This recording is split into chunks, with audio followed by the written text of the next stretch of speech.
la falta de capacitación, de conocimiento, de malicia, de experiencia, de no saber, de ahorrarse dinero, de buscar en otros medios, hacer contratos, entregables, soportes, desconocer los criterios de jurisprudencia de los tribunales, en qué casos sí y en qué casos no, qué es un valor probatorio, qué es un valor indiciario, qué es un valor de presunción, si tiene eficacia, si los tribunales están fallando conforme a sus criterios o no. Eso lo ignoran.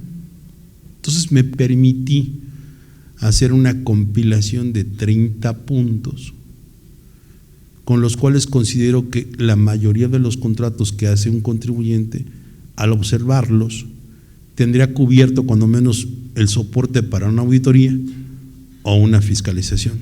Cuando no quieren pagarle al abogado, cuando tienen la urgencia de hacer algo, pues cuando menos acercarles esta herramienta.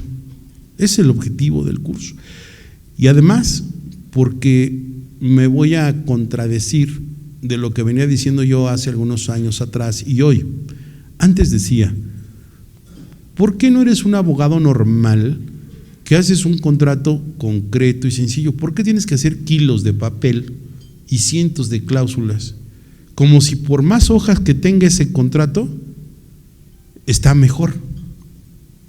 ¿O por qué si tiene 100 cláusulas es más eficiente que el que tiene 10?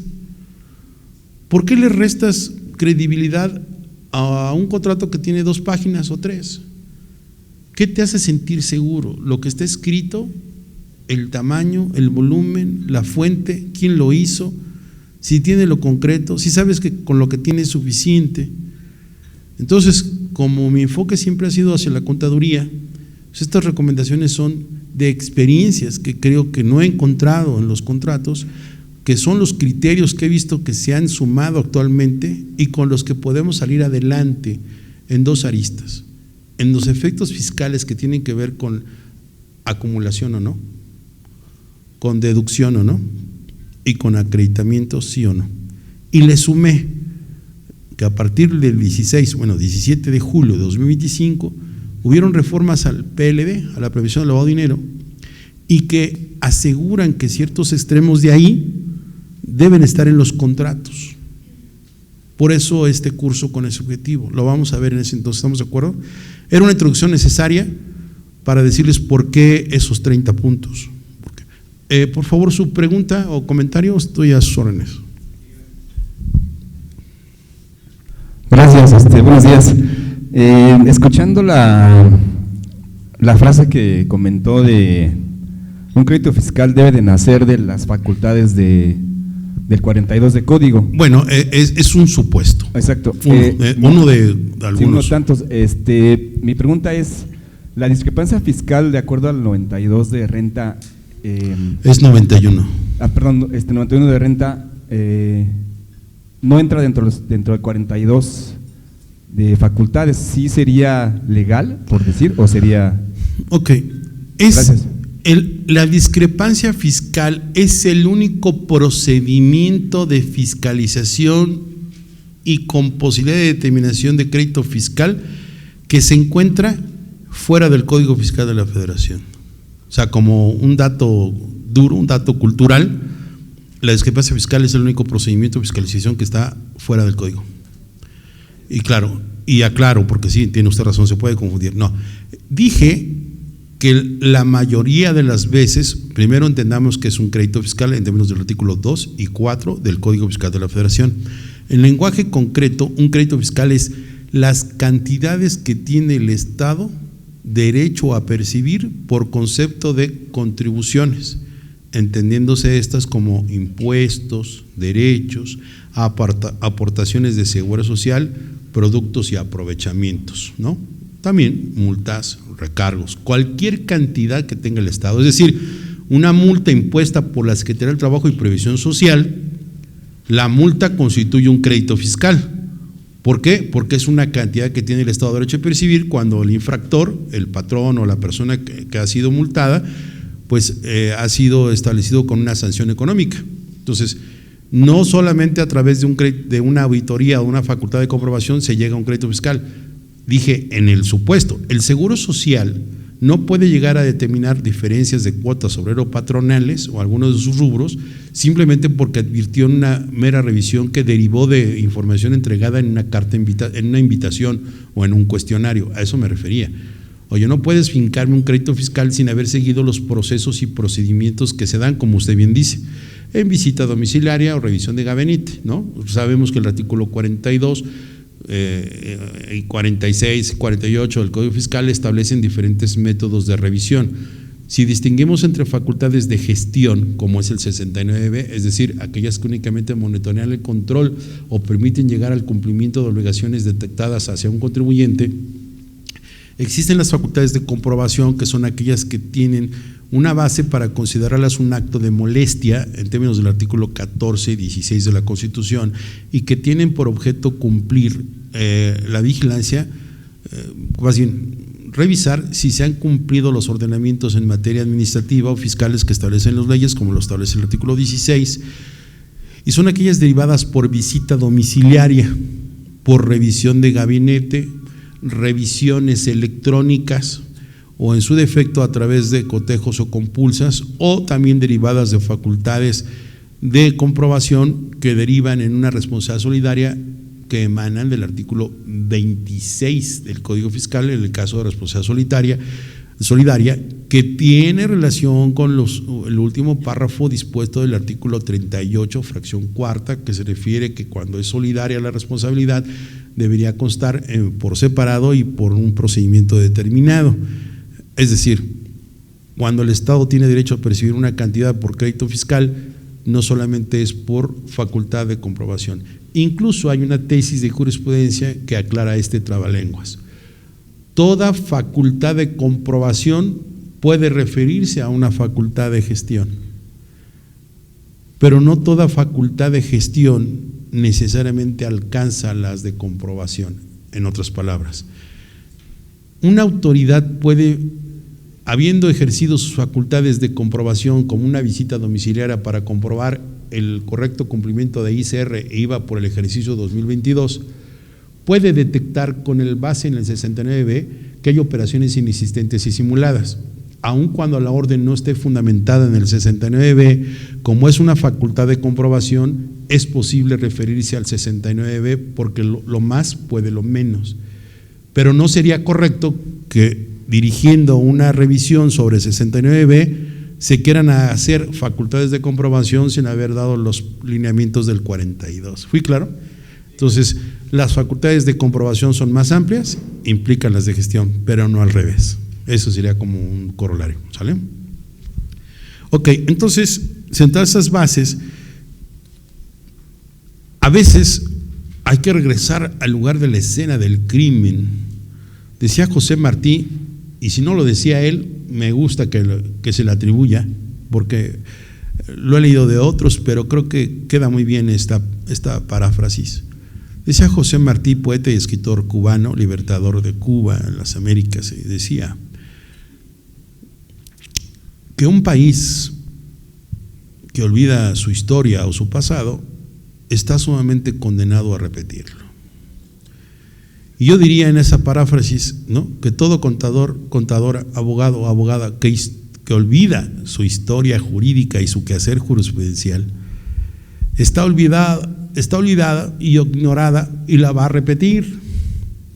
Esta tesis que ustedes ven ahí es del 2014, es en materia constitucional de la primera sala y tiene una fuerza importante. Este rubro dice: este material, al término del curso, yo se lo dejo a CADEFE y está para ustedes, o sea, no se preocupen por tomar fotos, es todos de ustedes, nada más que por cuestiones de predecibilidad no me gusta entregar porque ya saben, ustedes revisan, ya vi, ni saben lo que voy a hablar, pero están distraídos, ¿no?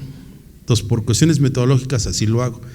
Dice: autonomía de la voluntad es un principio de rango constitucional. Esta tesis yo la he usado en la defensa, en recurso de revocación y juicio de nulidad, cuando el SAT me quiere desestimar un contrato, porque el SAT dice una frasecita de los años 80, el SAT nace en el 1997, pero ya trae como que una secuela genética que le gusta repetir frases, ¿no? Y dice: la voluntad de los particulares no vincula a la autoridad, o sea, en español, lo que las partes dispongan en un contrato no me obliga. Y eso mucha gente se le ha quedado así, pero grabado, y le digo, no, ¿cómo crees? Claro que hay un respeto y debe haber un respeto entre lo que los contratantes establecen en el contrato.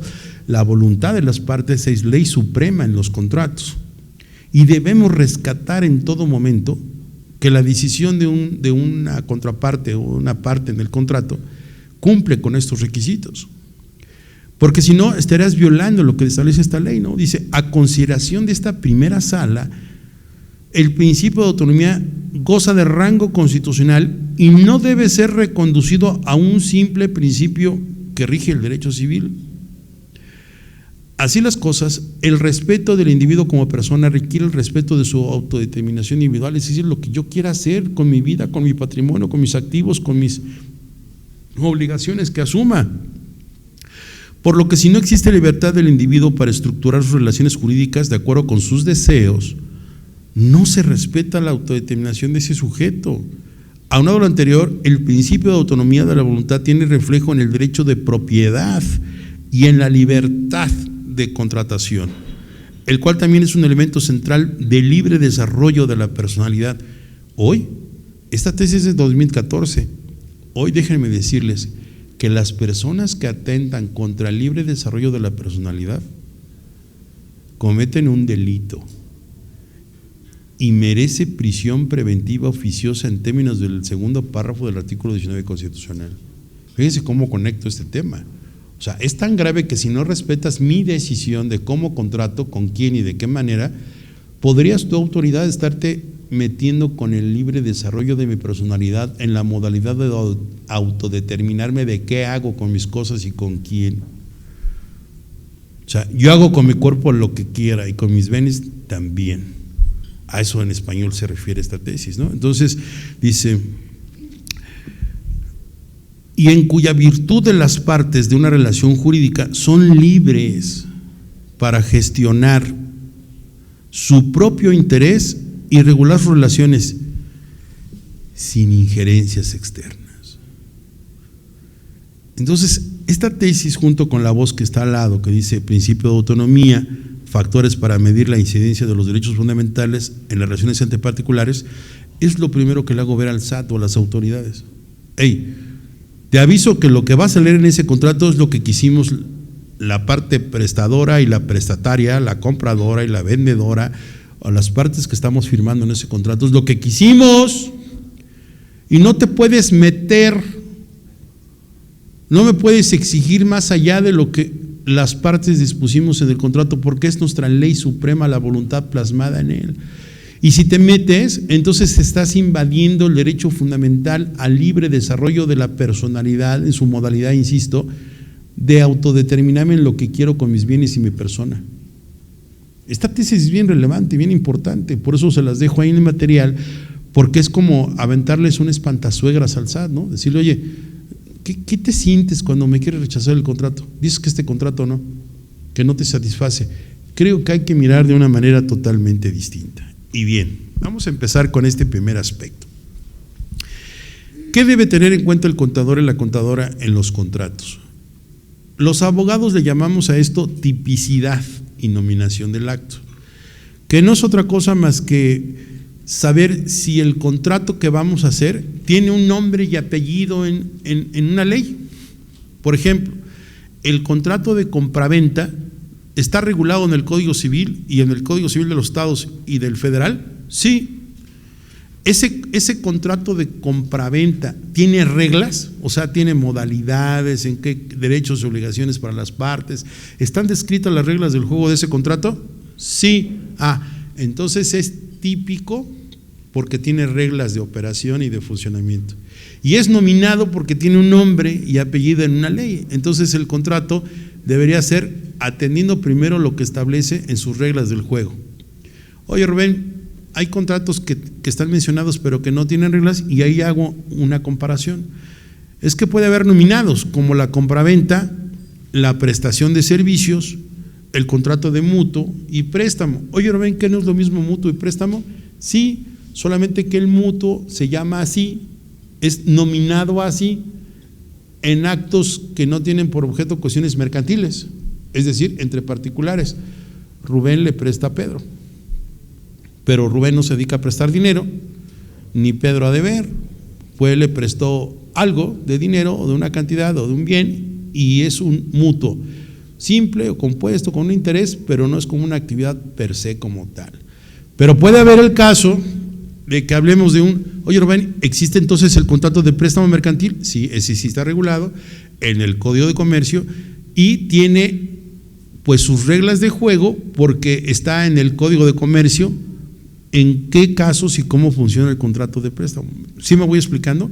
Entonces, entre nominación y tipicidad, es importante primero empezar con esto. Si el contrato que quiero hacer está en una ley, está regulado, tiene un nombre, y es obligatorio hacer un contrato, Rubén, si está en la ley, y si no está en una ley, entonces no es válido el contrato. No, tú puedes ponerle al contrato que quieras el nombre que tú desees, pero deben quedar claras las reglas del juego. Tu voluntad debe quedar clara qué quieres hacer en ese contrato. Tu consentimiento, tu libre voluntad, como lo dije en la tesis pasada, debe quedar clara. Pues es que yo quiero a lo mejor hacer un contrato como que yo presto servicios, pero a su vez quiero que parte de ese dinero no se me pague, sino que sea invertido en la construcción de una casa que estoy haciendo y que la empresa sea la que compre el material, y aunque la empresa no se dedica a construir, pero me está pagando con la compra de ese material que es mi casa, en mi terreno, pero a su vez cumple con esa obligación. ¿Les parece esta combinación? O sea, hay cosas torcidas de Dios, ¿no? Que hay mucha gente que es, este contrato yo lo llegué a ver hace muchos años cuando estaba considerado en impuestos sobre la renta la prestación del pago de servicios, los ingresos en servicios, como una forma de considerar los ingresos establecidos en la ley de impuesto a la renta. Es decir, fiscalmente cuando se hacía esta planeación decíamos, es que los ingresos son en bienes, en efectivo, en crédito y en servicios. Esas son la clasificación que da de ingresos la ley de impuesto a la renta. O sea, obtienes un ingreso en crédito, y toda una ciencia, que es un ingreso en crédito, y todo su efecto fiscal. Ingreso en bienes y todo su efecto fiscal. Ingresos en efectivo y todo el efecto fiscal. Y en servicios en los casos que disponga esta ley, decía. Y el único caso que regulaba en ingreso en servicios era el caso en los burócratas, los servidores públicos que recibían automóviles, ¿no? O este tipo de prestaciones. Pero fuera de esos no había otros casos de pago en servicios. Entonces nosotros torcíamos, ¿no? Y decir, oye, en lugar de que me pagues dinero, tú ve y compra el material o págale a mis albañiles o construye, me estás pagando en servicios porque estoy obteniendo un ingreso en servicios. Y ese tipo de contratos pues no eran típicos porque no había un contrato que llevara un nombre para esa operación. Tampoco eran nominados porque si al no tener un nombre, pues menos tienen reglas del juego. Pero no quiere decir que estaban mal porque la voluntad de las partes quedaba clara. Entonces, ¿cómo se llaman esos contratos? Pues tienen otro nombre, ¿no? Pueden ser mixtos, pero yo les encontré un fundamento legal. Esto no lo dice Rubén Satillán, eso existe, lo vamos a ver más adelante, pero se llaman contratos coaligados. No saben cuánta ventaja durante muchos años me han dado los contratos coaligados. Si ustedes buscan qué es un contrato coaligado, nacen desde los años 50 y hay 3 o 4 tesis de jurisprudencia que hacen alusión. Me voy a adelantar un poquito del tema. Estos contratos coaligados son la unión de 2, 3 o 4 voluntades de hacer un negocio, de tal forma que el incumplimiento o el cumplimiento de uno incide en el otro, que de no realizarse una obligación asumida en un contrato o las obligaciones pactadas en él, ya no tiene razón de ser. Y hace como 20 y tantos años existía el famoso repeco, que eran re pocos, ahora son re muchos. El repeco era el régimen de pequeños contribuyentes, es decir, mucho antes de lo que fue después el régimen de incorporación fiscal. Ahora, régimen simplificado de confianza. Siempre ha habido un régimen para causantes menores. en los cuales se establecía una tasa, ¿no?, universal para todas las actividades que puede ser arrendamiento, etcétera. Pero había algunas ventajas que los que prestaban servicios tenían que ser actividades empresariales. Y ahí nos tienen a nosotros los abogados inventando contratos que podían ser entre particulares, pero que tuvieran el carácter de empresarial o mercantil para que pudieran entrar en ese supuesto. Entonces hicimos los contratos coaligados, los cuales quedaban ante una póliza de corredor público y nos acogíamos a la doctrina del Código de Comercio de establecer que la mercantilidad de un acto puede ser en 3 ejes: atendiendo a la calidad de los sujetos, los cuales no nos convenía porque sabíamos que no eran empresarios; 2, al objeto del contrato, que era netamente mercantil, y a la teoría de que cuando menos si hubiera uno que se dedicaba a lo mercantil, el acto se volvía mercantil por ese solo hecho. ¿Se dan cuenta lo importante de saber de contratos y obligaciones para poder planear fiscalmente? Entonces, esto que les estoy diciendo es vital para identificar, resumo, que se puede hacer el contrato que ustedes quieran, aunque no tenga reglas y no tenga nombre, pero que quede claro cuál es la intención de los contratantes. Y esa voluntad debe quedar tan clara que no haya duda de qué se quiso pactar. Esto se habla de lo que es el consentimiento expreso o tácito. El Código Civil Federal dice: es consentimiento expreso aquel que en forma inequívoca se manifiesta por las partes con lo que quieren o no, con un sí o con no. Y el consentimiento tácito también son signos inequívocos que presuponen su aceptación o negación. Por ejemplo, si yo les digo: te vendo mi coche, quiero $1,000,000 por él, ¿estás de acuerdo? Y si yo hago así, ¿qué es? Es un asentir con un signo inequívoco de afirmación o consentimiento. Esto es no. El quedar así, esos signos inequívocos el derecho los reconoce. Entonces hay 2 tipos de consentimiento: expreso o tácito, el que se manifiesta y se dice claramente, o el que presupone a través de signos o entendimiento. El contrato puede tener diferentes características, así que cierro. Los contratos que ustedes quieran hacer pueden tener nombre y apellido y reglas del juego, y si no lo hay, entonces que dejen claro a qué se quieren contratar, cómo lo quieren hacer.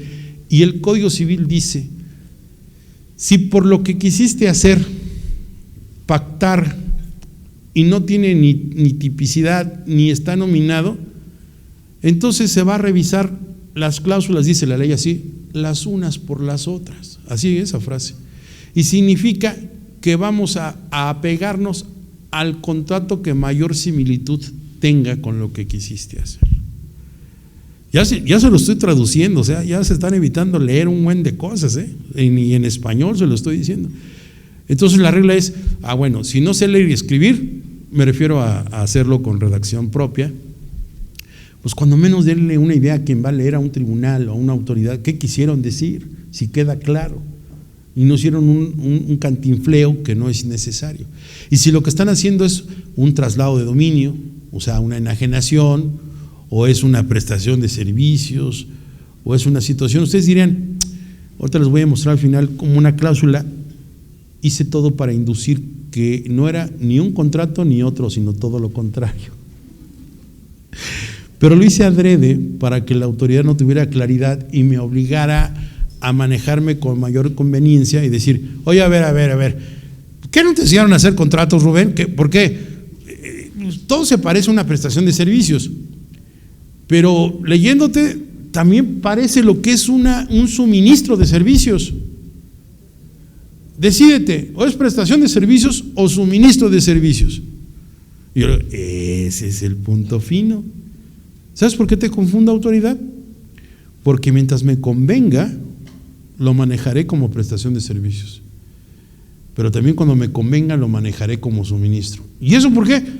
Porque mira, en la prestación de servicios el valor de la operación está claro, sé cuánto va a costar la prestación de servicios, pero si lo manejo en un suministro de servicios, no tengo base para los impuestos porque no está definido el total. ¿Se dan cuenta la conveniencia de remitirme a un contrato y a otro o a uno que se parezca? si recojo la voluntad de las partes. ¿Y cuál será la voluntad? Al final yo digo, bueno, pues cada año se hará un recuento de los servicios prestados y su valor, y si las partes están dispuestas, cubrirán y comenzarán un nuevo ejercicio para empatar fiscalmente con el siguiente. Ahí se ve la cargada, ¿no? La intención de dar un efecto fiscal. Por eso es importante saber entender esto de los contratos y decir, no todo lo que esté en una ley es lo único que puedo hacer. ¿Quedó claro? Puedo manejar la redacción, pero si voy a confundir, voy a mezclar, la regla sé que se va a resolver conforme al contrato que más se parezca a lo que quiero hacer. ¿Estamos de acuerdo?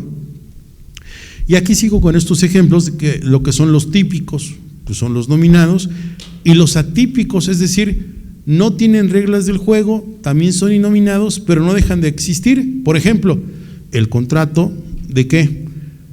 De distribución. El joint venture, yo creo que todos hemos visto alguno de estos contratos. El de asociación en participación. Yo en una ocasión me invitaron a hacer un sinodal de un examen de maestría en impuestos de un instituto reconocido. La persona que estaba de sustentante, pues se decía, era contador público. Dice, soy contador público, soy abogado, soy economista, era puro soy. Estaba licenciatura en Historia del Arte.